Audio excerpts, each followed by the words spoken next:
después de los 30, 40 años ya empiezan los achaques en cada uno de nosotros como seres humanos. Es una realidad. Nos empiezan a doler los huesos, nos empieza a dar problemas con el estómago, pero pensamos que no pasa nada. Nada más nos tomamos la pastillita para el dolor de cabeza, para el dolor del estómago.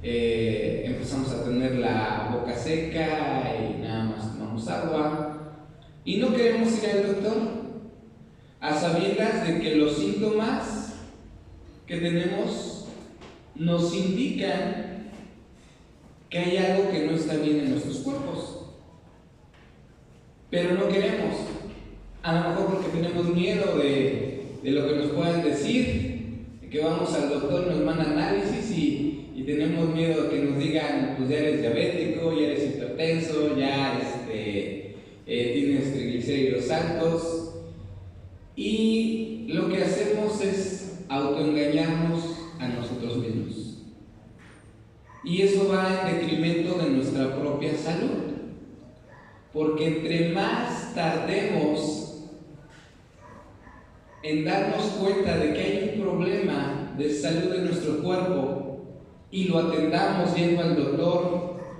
siguiendo los tratamientos que nos sugieren,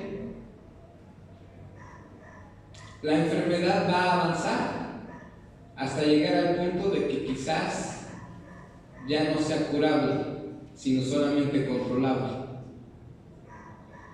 Y en esta tarde, hermanos, el mensaje, tenía yo un mensaje antes, pero en el transcurso de estos días el Señor lo cambió, y el título del mensaje es El peligro del autoengaño. El peligro del autoengaño. Y así como en cuestiones de salud es muy importante no automedicarnos, no autoengañarnos, cuanto más en la vida espiritual, porque no está en juego nuestra salud, sino está en juego nuestra salvación. Así que vamos, antes de iniciar esta meditación, vamos a orar. Bendito Padre Celestial, en esta hora estamos delante de tu presencia, Señor, pidiéndote, Padre, que tú enmudezcas todo espíritu, Señor, que quisiere meter distracción, Señor, que quisiera estorbar, Padre, para que tu palabra sea escuchada, Padre. Rogamos que tu Espíritu Santo, Señor, abra nuestro corazón, abra nuestro entendimiento, Padre, y que solamente tu voz a través de tu palabra, Señor, sea escuchada en este lugar, Padre. Sella mi boca de hablar cualquier cosa que no conviene, Señor. Y a tu iglesia, Señor, abre nuestro corazón, abre nuestro entendimiento, Señor, que tu Espíritu Santo, como dice tu palabra, nos guíe a toda verdad, Padre. Que tu nombre sea glorificado, Padre, y gracias porque tenemos la oportunidad el día de hoy, que tenemos vida, de escuchar tu palabra. Te lo agradecemos en el bendito nombre de tu Hijo amado Jesucristo. Amén. Bien, hermanos, y ahora sí voy a invitar a que abramos nuestras Biblias en el libro de Mateo, el Evangelio de Mateo, Mateo capítulo 7. Vamos a abrir nuestras Biblias en el libro de Mateo capítulo 7 y vamos a leer algunos versículos.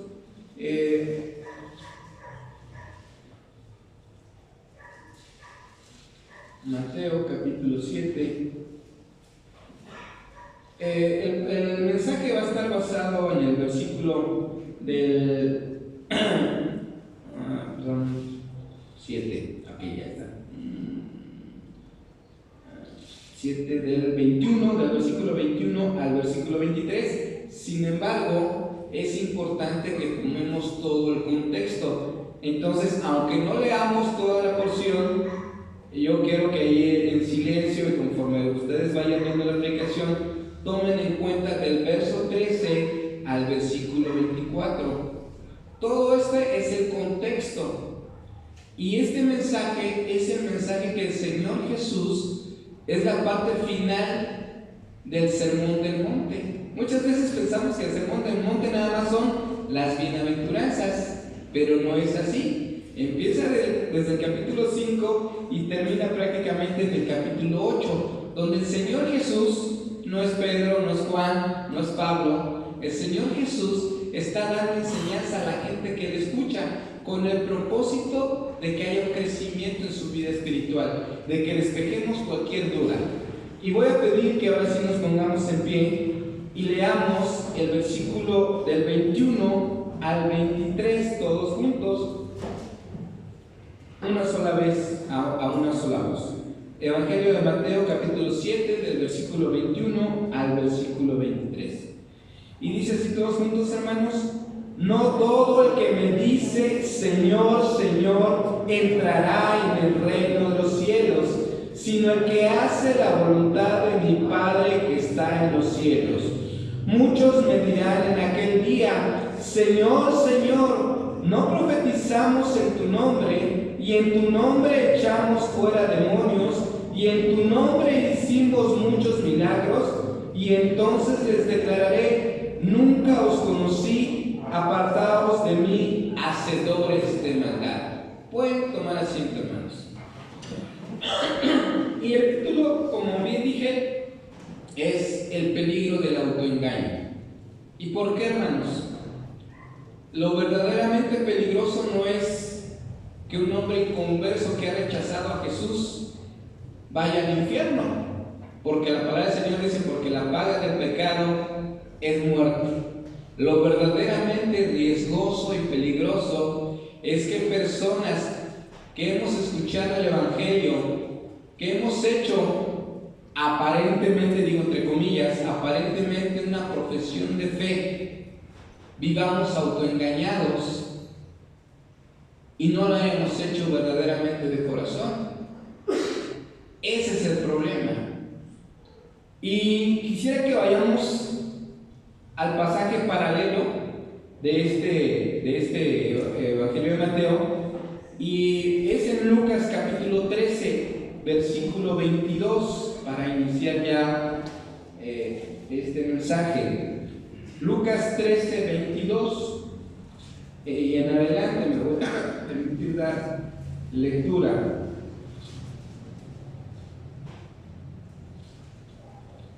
Lucas 13, 22. Dice: pasaba Jesús por muchas ciudades y aldeas enseñando y encaminando a Jerusalén, y alguien le dijo: Señor, ¿son pocos los que se salvan? Y él dijo: esforzaos a entrar por la puerta angosta, porque os digo que muchos procurarán entrar y no podrán. Después de que el padre de familia se haya levantado y cerrado la puerta, y estando fuera, empecéis a llamar a la puerta diciendo: Señor, Señor, ábrenos.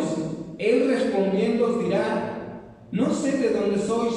Entonces comenzaréis a decir: delante de ti hemos comido y bebido, y en nuestras plazas enseñaste. Pero os dirá: os digo que no sé de dónde sois, apartaos de mí todos vosotros, hacedores de maldad.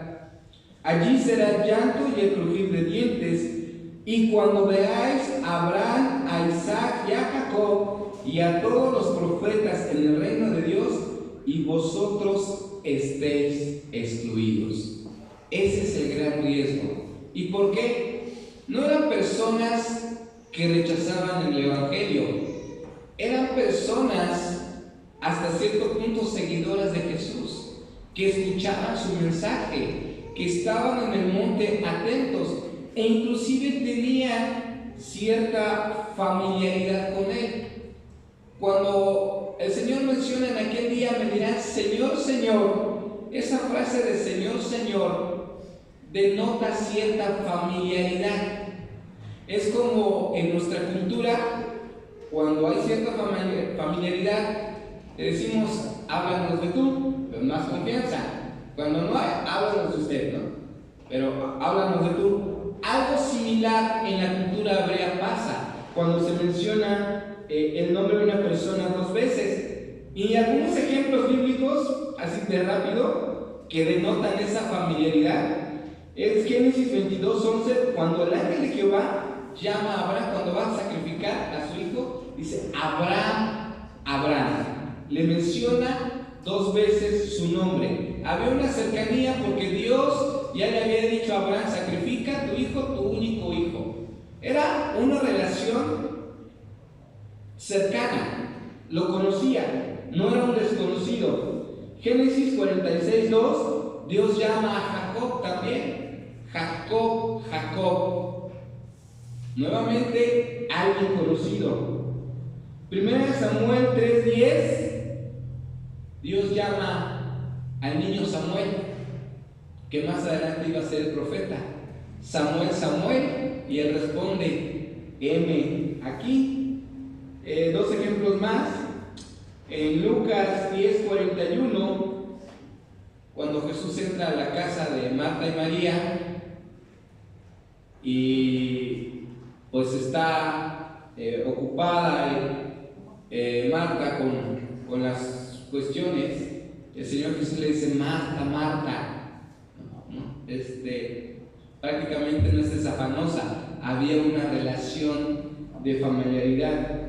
Y el último es en Mateo 27:46, donde el Señor Jesucristo, cuando está en la cruz, clama a su Padre y dice: Elí, Elí, ¿no? Que traducido es: Dios mío, ¿por qué me has desamparado? Entonces, denotemos que no eran desconocidos, había una cercanía. En el caso del pueblo cristiano, la intención es que si tú ya hiciste tu profesión de fe, la reafirmes con esta palabra, y si tienes duda de que lo has hecho sinceramente, es disipar. ¿Por qué, hermanos? Porque Dios nos ama y no quiere la destrucción de nuestras vidas. No quiere que, no sabemos, septiembre es el mes en el que todo puede pasar. Hemos tenido varios temblores, hemos tenido muchas situaciones y no sabemos si el día de mañana vamos a vivir o no. Y qué mejor de estar seguros de en quién hemos creído. Y si no lo estamos, estamos a tiempo. ¿Por qué? Porque en el pasaje de Lucas se menciona, dice: allí será el llanto y el crujir de diente cuando veáis a Abraham, a Isaac y a Jacob y a todos los profetas en el reino de Dios, y vosotros estéis excluidos. El problema no es que estemos autoengañándonos. El problema real es que en ese autoengaño nosotros muramos y despertemos en el infierno. Y digamos: Señor, pero si yo era el director de misiones y hasta predicaba la palabra en la iglesia, y el Señor me dirá: pues apártate de mí porque nunca te conocí. Lo triste es que muchos morirán pensando que son hijos de Dios, y de hecho se irán al infierno teniendo la mente llena intelectualmente de las escrituras, de la verdad, inclusive tenga sana doctrina. Pero aquí el Señor dice: no todo el que me diga Señor, Señor, entrará en el reino de los cielos. Entonces no es por mi esfuerzo, no es porque yo predique bonito, no es porque yo diezme, no es porque yo me sepa toda la Biblia. No es inclusive, y va a sonar paradójico, que yo haya hecho mi profesión de fe. Porque el pasaje dice: no todo el que me dice Señor, Señor entrará en el reino de los cielos, sino el que ¿qué? El que hace la voluntad de mi Padre.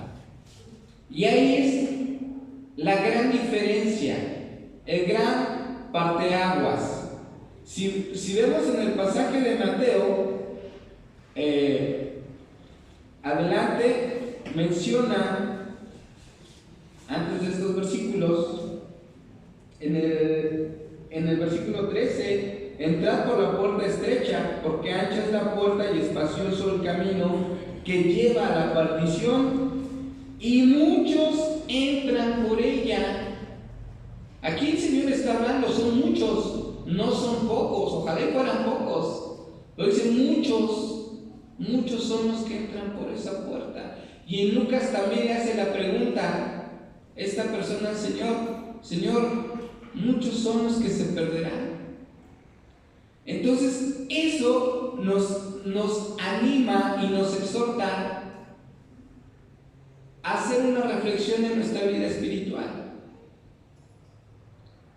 Porque podemos revestirnos de una virtud, entre comillas, de una santidad,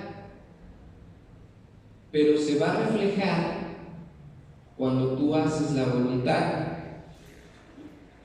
de mi Padre, la que está escrita. Hay diferentes frutos del Espíritu: gozo, paz, paciencia, benignidad, bondad. Tengo esos frutos.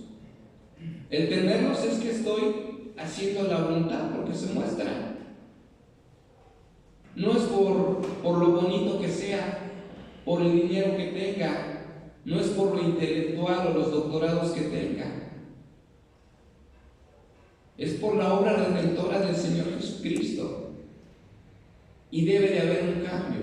De hecho, aquí tenemos un texto, 2 Corintios 5:17. De modo que si alguno que está en Cristo, nueva criatura es. ¿Qué quiere decir, hermanos?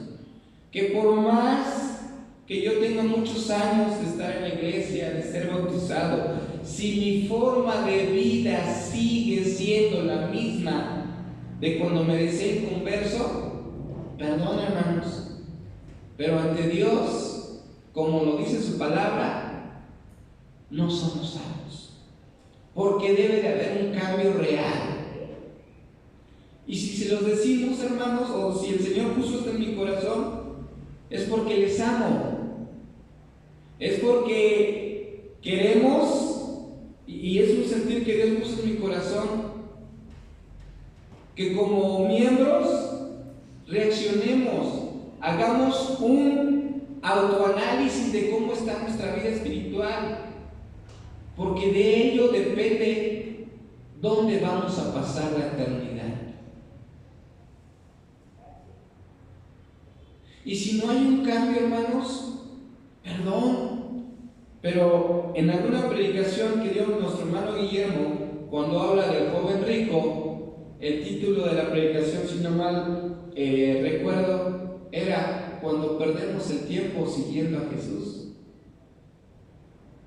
Y no es que seguir a Jesús sea una pérdida de tiempo, es una pérdida de tiempo cuando realmente no hemos nacido de nuevo. Y ejemplos claros en la Biblia los tenemos. El primero y más famoso de ellos, Judas Iscariote. Judas Iscariote era uno de sus apóstoles.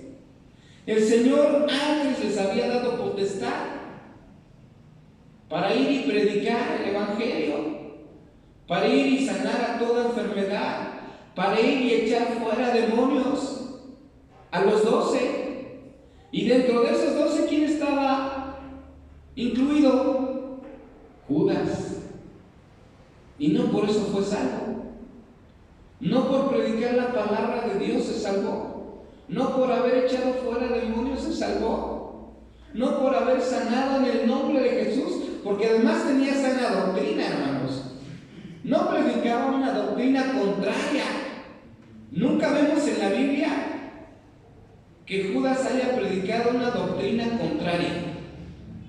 Nunca, no lo menciona la Biblia. Menciona que era tesorero y que hurtaba, era ladrón, pero nunca menciona que él predicara una blasfemia.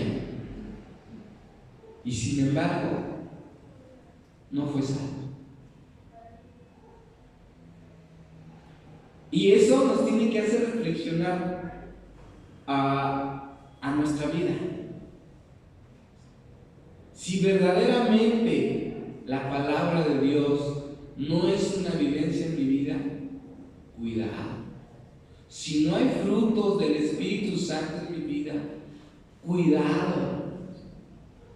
Si todavía guardo rencor, si todavía me peleo con mi esposa, con mis hijos, y en lugar de ir al Señor y pedirles perdón, me guardo mi enojo, cuidado. Si todavía hay situaciones, tengamos cuidado. No es lo mismo esa forma de vida a que como en Juan, 1 Juan capítulo 2, donde dice: hijitos míos, estas cosas os escribo para que no pequéis. El verdadero cristiano no quiere decir que sea santo. Podemos caer, pero abogado tenemos, y es una excepción, porque Juan dice: y si alguno, o sea, no es una costumbre, no es una forma de vida.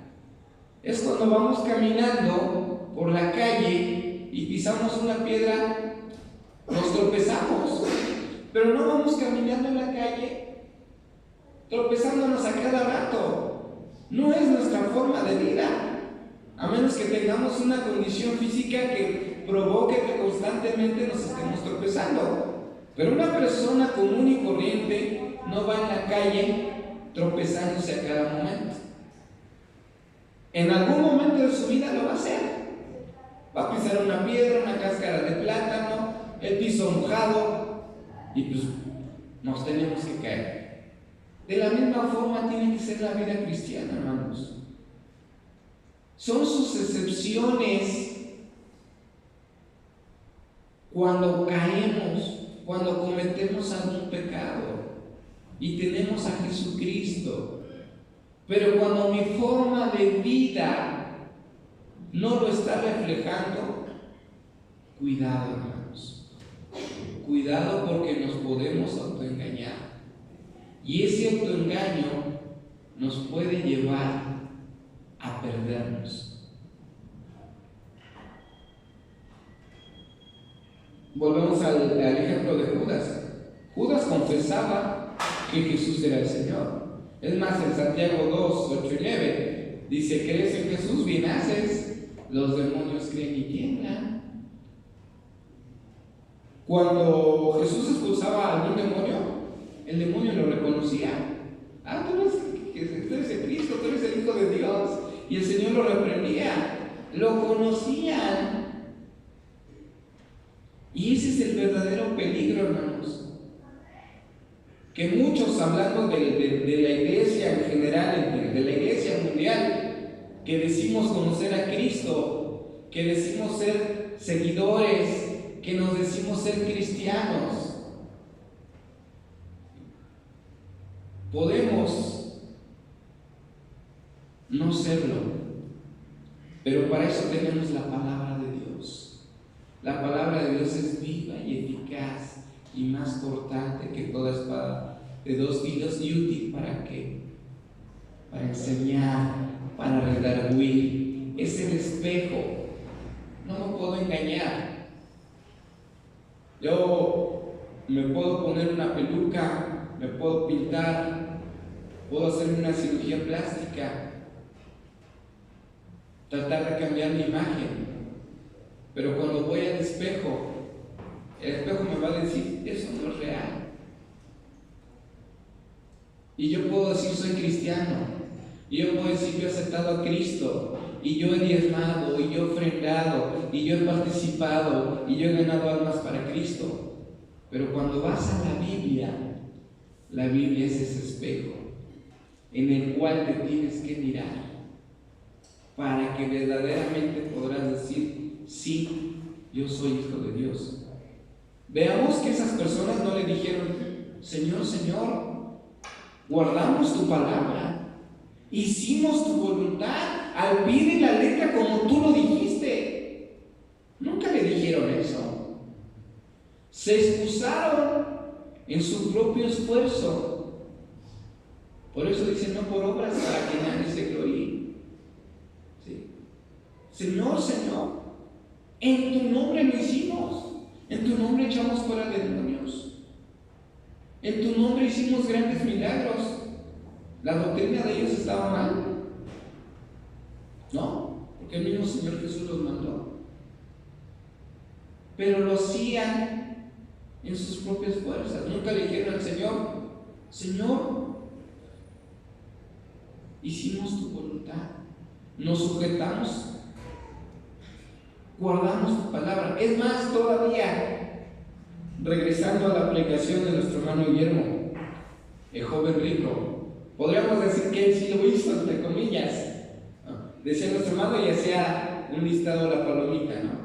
De todos los mandamientos: no adultero, no robo, honro a mi padre, honro a mi madre. Pero no le entregó su corazón. Dice la palabra del Señor que donde está en nuestro corazón, ahí está nuestro tesoro. Y en el caso del joven rico, era el amor al dinero, era ahí su corazón. Hacía todo lo demás, bíblicamente vivía una sana doctrina y la ponía en práctica.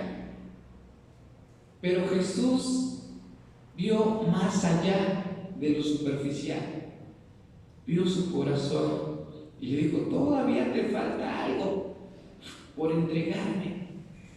Entrégame aquello que tanto valoras, tu corazón, y entonces ganarás el reino. Y en esta tarde el Señor quiere invitarnos a que cada uno de nosotros que escucha la palabra hagamos un examen de conciencia delante de Él. Es más, hermano, cuando llegues a tu casa, enciérrate en tu cuarto, ora al Señor, toma tu Biblia y dile: Señor, aquí estoy, enséñame, redarguye mi vida, instrúyeme. Si hay algo que no está bien, sácalo a la luz. No quiero autoengañarme. Ahora que fue el temblor, se dice que México es el único país que hace simulacros con temblores reales. Así se dice. Y llevamos 3 años igual, hermanos. 3 años, el 19 de septiembre, que celebramos el macrosismo, que tiembla. Y en este año, aunque aquí en la Ciudad de México no hubo grandes daños materiales, hubo 2 muertes. Una por un paro cardíaco. De la impresión, la persona no aguantó y falleció. Y la otra, una persona que al salir corriendo se resbaló, se pegó en la nuca y falleció. No tenemos la vida comprada, hermanos. No lo tenemos. Así que es mejor asegurarnos de que seremos de esos pocos que van a entrar al reino de los cielos. Y este pasaje más adelante nos dice, hablando en el versículo 24: cualquiera pues que me oye estas palabras. ¿Cuáles palabras? Las que el Señor Jesús estaba diciendo. Toda la enseñanza desde el capítulo 5 de las bienaventuranzas hasta este capítulo, el Señor Jesús habla. Y este es el clímax del sermón del monte.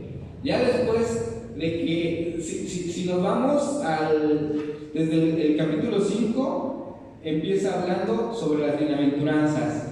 Y nos empieza diciendo los títulos que lleva aquí: la sal de la tierra, la luz del mundo, Jesús y la ley, Jesús y la ira, Jesús y el adulterio, está enseñando, Jesús y el divorcio, Jesús y los juramentos, el amor hacia los enemigos. Todo eso estaba enseñando el Señor en un solo sermón.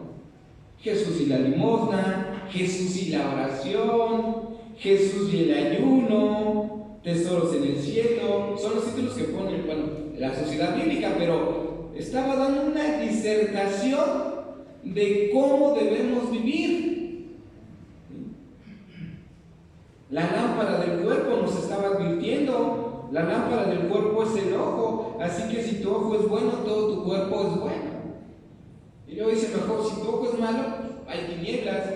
Y mejor saca tu ojo. Y es preferible que entres tuerto al cielo que todo tu cuerpo sea echado en el infierno. Yo si me quito los lentes ya los veo borrosos. Prefiero entrar así que me vaya con todo y lentes al infierno, ¿no?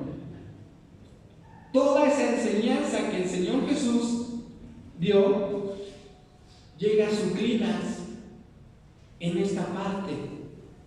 Y todavía en el versículo 24 lo está reforzando.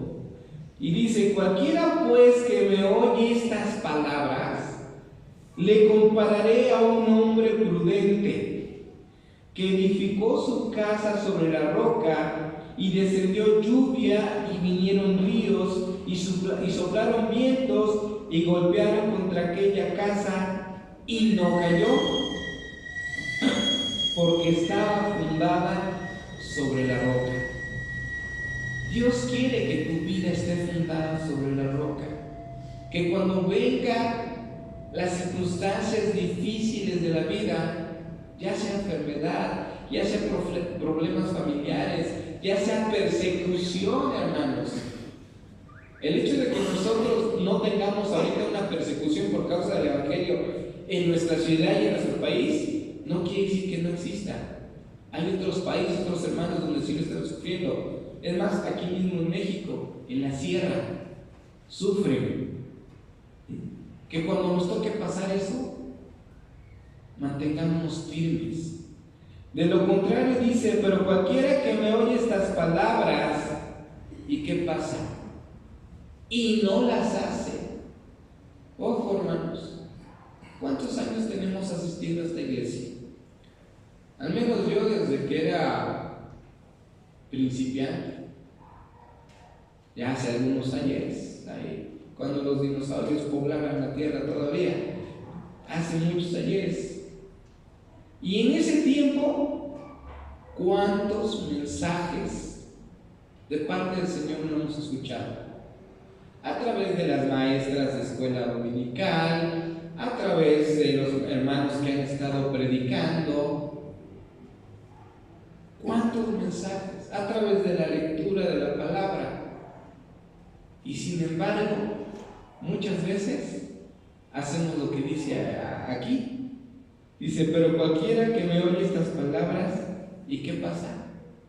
Y no las hace. Ese es el problema, hermanos. El problema es que tenemos la palabra del Señor, la hemos leído durante tantos y tantos años, hemos tenido una sana doctrina, no nos podemos quejar de eso.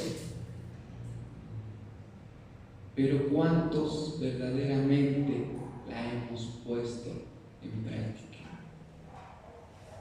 ¿Cuántos de nosotros realmente la hemos vivido? No nos engañemos. No por decir soy cristiano, no por decir Señor, yo te conozco. Aquí lo dice, pero cualquiera que me oyere estas palabras y no las hace, le compararé a un hombre insensato que edificó su casa sobre la arena, y descendió lluvia, y vinieron ríos, y soplaron vientos, y dieron con ímpetu contra aquella casa, y cayó, y fue grande su ruina. ¿Cuál es la más grande ruina que podemos tener? El decir que somos cristianos y despertar en el infierno. Esa es la gran ruina. Y todo por no hacer caso, no al pastor, no al que predica, no hacer caso a la palabra de Dios. Y ese es el verdadero riesgo, hermanos. Y el Señor dice en su palabra, porque no quiero la muerte del impío, sino que se arrepienta y viva. Dios quiere darnos vida y vida en abundancia. Dios no nos manda al infierno.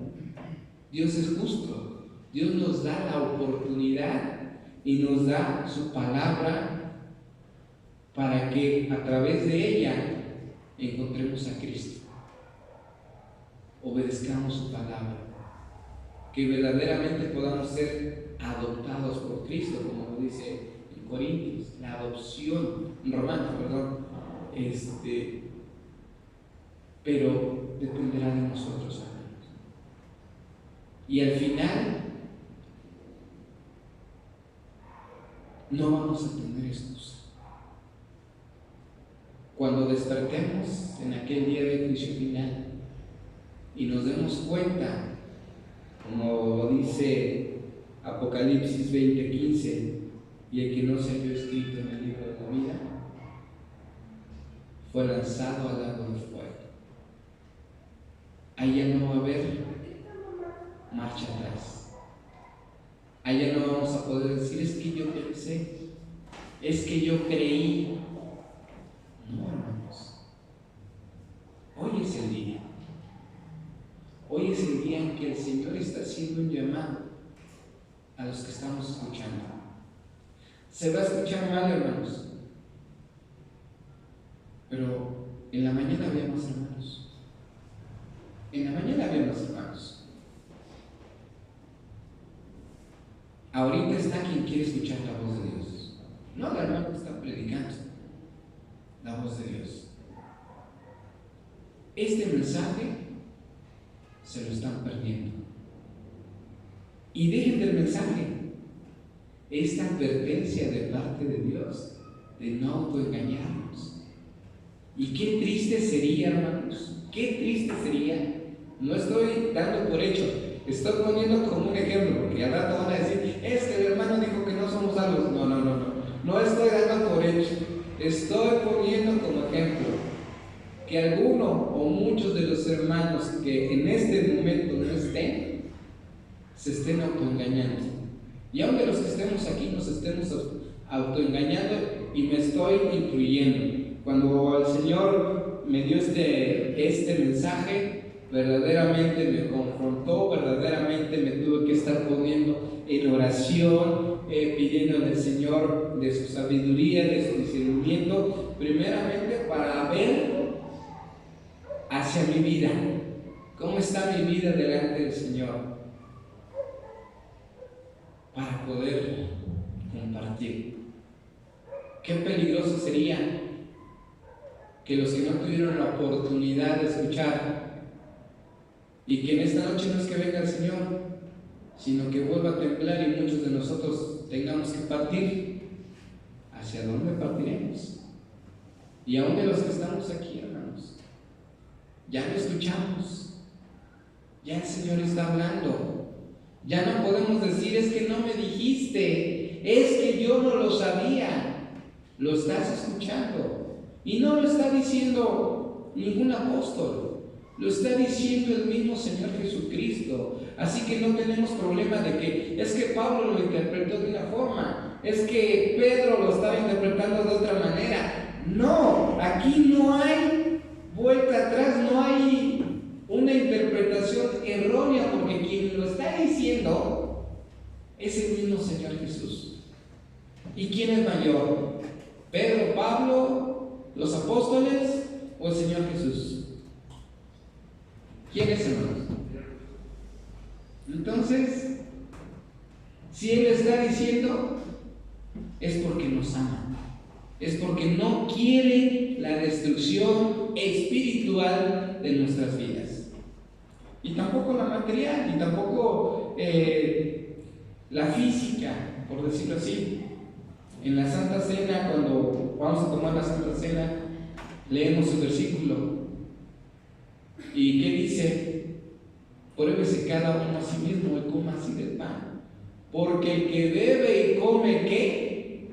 Indignamente, sin discernir el cuerpo de Cristo, sin discernir su palabra, tomándolo a la ligera, no sabe que está atentando contra su propia vida.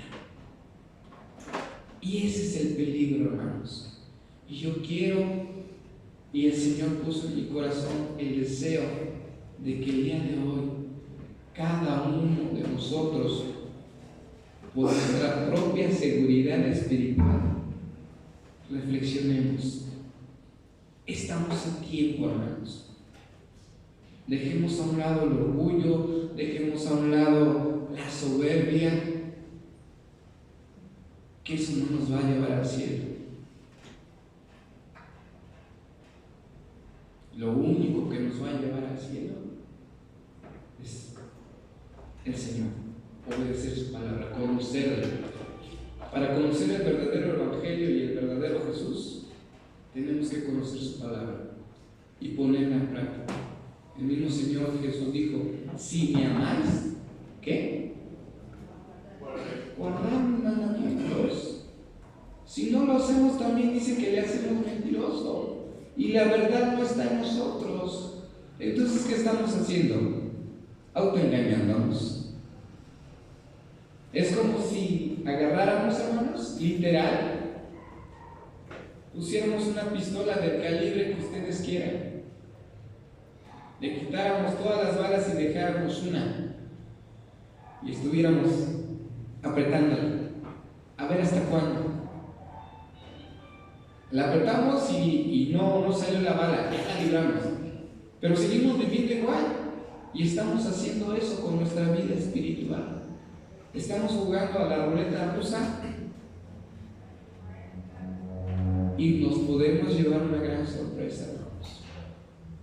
Y lo peor del caso es que va a ser para toda la eternidad. Y no vamos a tener cómo decirle, cómo excusarnos delante del Señor. Señor, nunca os conocí. Apartad de mí, hacedores de maldad. Qué triste y qué peligroso, hermanos. Por eso en esta noche el Señor nos llama a reconciliarnos. Venid y pongámonos a cuentas, dice el Señor. Si vuestros pecados fueren como rojos como la grana, vendrán a ser como blanca lana. Venid y estemos a cuentas, dice el Señor. Porque mañana no sabes si tendrás la oportunidad. Porque saliendo de aquí no sabes si tendrás la oportunidad. Y te irás engañado con todo y la sana doctrina que conocías intelectualmente, con todo y que eras un teólogo de la Biblia, estudioso. Eso no te va a hacer salvo. Eso es lo peligroso, hermanos. Pongámonos a cuentas con Dios. No juguemos con nuestra salvación. Que el Señor les bendiga.